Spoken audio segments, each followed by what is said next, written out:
Assalamualaikum warahmatullahi wabarakatuh. Kami dari kelompok 9 ingin presentasi tentang analisis butir instrumen tes dan non-tes. Untuk yang pertama akan dijelaskan oleh Mas Satriaji. Monggo Mas Satriaji.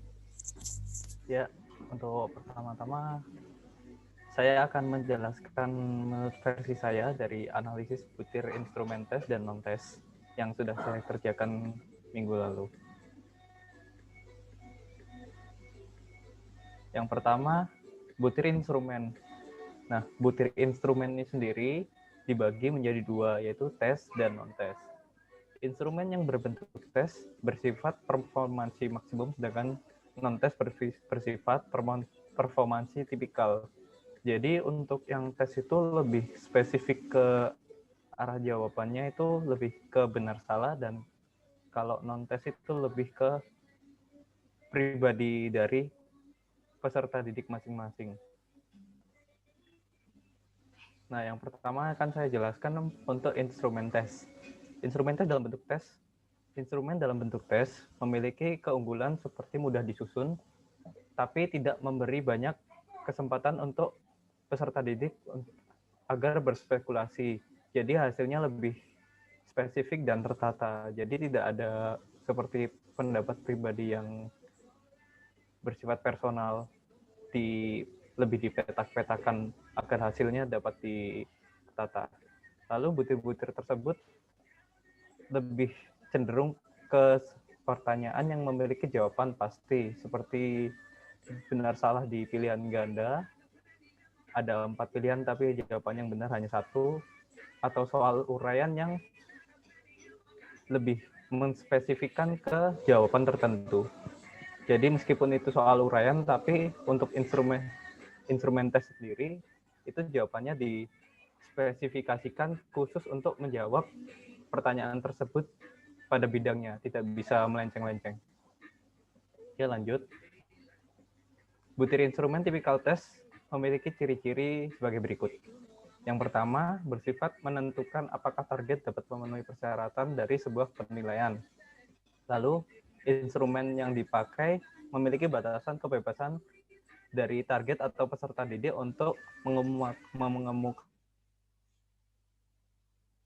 pendapat lebih. Yang ketiga, hasilnya itu lebih spesifik kepada jawaban benar atau salah atau jawaban yang sudah ditentukan. Yang keempat adalah materi tes dapat dipelajari, sehingga ada kemungkinan seluruh target tes tersebut dapat lolos secara keseluruhan. Jadi ada kemungkinan tidak ada yang gagal dari evaluasi tersebut.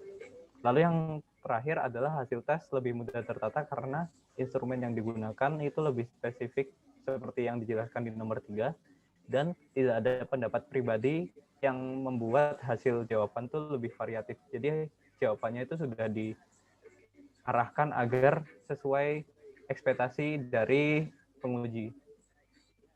Ya, selanjutnya adalah instrumen non-tes.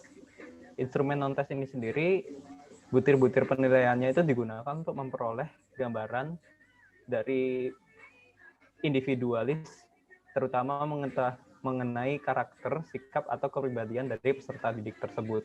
Jadi hasilnya itu tidak spesifik namun universal. Jadi jawaban dari A, B, dan C itu sangat berbeda-beda dan bisa kemungkinannya berbeda topik juga. Lalu instrumen-instrumen non-tes ini digunakan untuk mengukur semua ranah yang dimiliki oleh masing-masing individu yang tentunya berbeda-beda. Jadi tidak ada jawaban pasti atau jawaban yang spesifik, namun itu dapat menilai kemampuan peserta didik tersebut memenuhi kriteria atau tidak.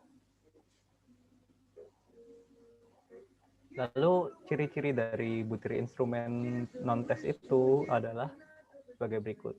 Yang pertama, bersifat penilaian secara individu yang berbeda-beda. Jadi lebih universal penilaiannya, tidak diharuskan siswa A menjawab seperti A, tapi bisa menjawab seperti topik-topik yang lain sesuai pendapat mereka. Jadi lebih bebas. Lalu yang kedua adalah hasil evaluasinya lebih variatif daripada tipikal tes karena cenderung pada observasi dan penilaian masing-masing individu. Yang ketiga, instrumen yang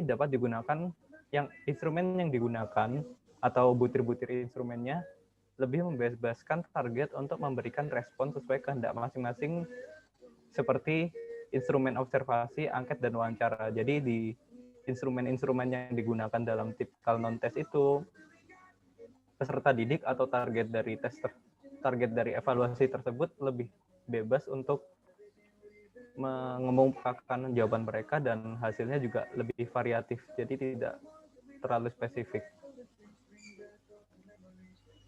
Sekian, terima kasih dari saya.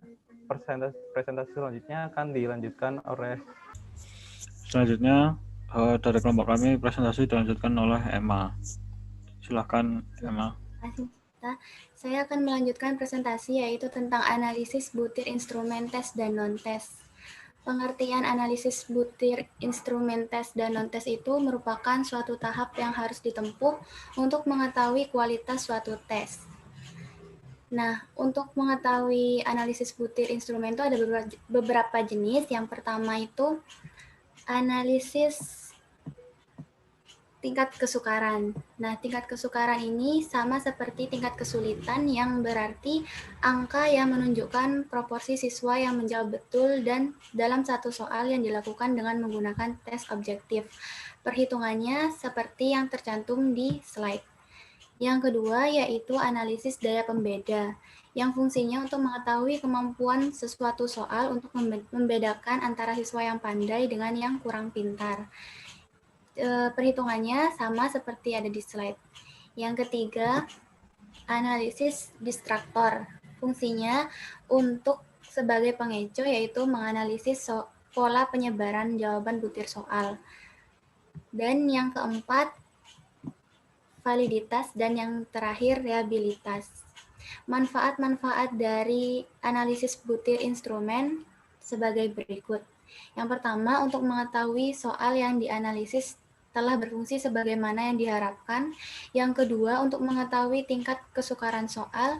Yang ketiga, untuk mengetahui apakah tanggapan-tanggapan soal yang dianalisis sudah baik susunannya. Yang keempat, untuk mengetahui apakah soal yang dianalisis sudah betul atau baik konstruksinya. Dan yang kelima, untuk bahan masukan menyusun program remedial. Yang keenam atau yang terakhir, untuk meningkatkan keterampilan guru dalam merencanakan dan mengolah hasil tes. Selanjutnya, saya serahkan kepada Mas Atalafi.